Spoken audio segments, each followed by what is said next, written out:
South આફ્રિકાના દેશોમાં Ebola વાયરસના વધતા કેસ વચ્ચે ગુજરાત સરકાર સતર્ક બની છે। તકેદારીના ભાગરૂપે કેન્દ્ર સરકારની માર્ગદર્શિકાનું પાલન કરતા રાજ્ય સરકારે મહત્વના પગલાં ભર્યા, જે મુજબ અમદાવાદ એરપોર્ટ પર સાંજના 6 વાગ્યાથી સવારના 10 વાગ્યા સુધી ઇબોલા વાયરસથી પ્રભાવિત દેશોથી આવતા તમામ પેસેન્જર્સનું સઘન સ્ક્રીનિંગ કરાઈ રહ્યું છે।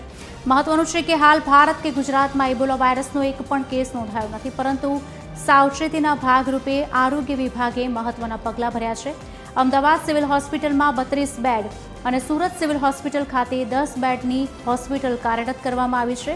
આ ઉપરાંત શંકાસ્પદ પેસેન્જરની સારવાર માટે એસવીપી હોસ્પિટલ અમદાવાદ ખાતે પણ 60 બેડના અલાયદા આઇસોલેશન વોર્ડ અને વિશેષ વ્યવસ્થા ઊભી કરાઈ છે।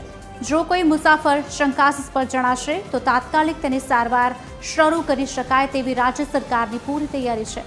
નાગરિકોને આશ્વસ્ત કરવા માટે આરોગ્ય મંત્રીશ્રીએ સ્પષ્ટપણે જણાવ્યું છે કે હાલ ગુજરાત કે ભારતમાં એક પણ કેસ નોંધાયો નથી, જેથી નાગરિકોએ ગભરાવાની જરૂર નથી।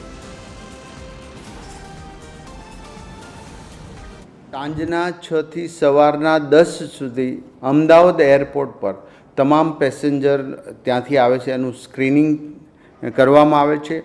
આખા ભારતની અંદર એક પણ ઇબોલા વાયરસનો કેસ મળવામાં આવ્યો નથી, એટલે ગભરાવાની એક પણ ટકો જરૂર નથી। માત્ર એ દેશથી આવતા પેસેન્જરોએ જ ખ્યાલ રાખવાનો છે કે જેથી કરીને બીજા કોઈને ચેપ લાગે નહીં। ગુજરાત ગવર્મેન્ટના તમામ અધિકારીઓ, આરોગ્ય વિભાગના અધિકારીઓ આ બાબતે સંપૂર્ણપણે તૈયારી સાથે સજ્જ છે।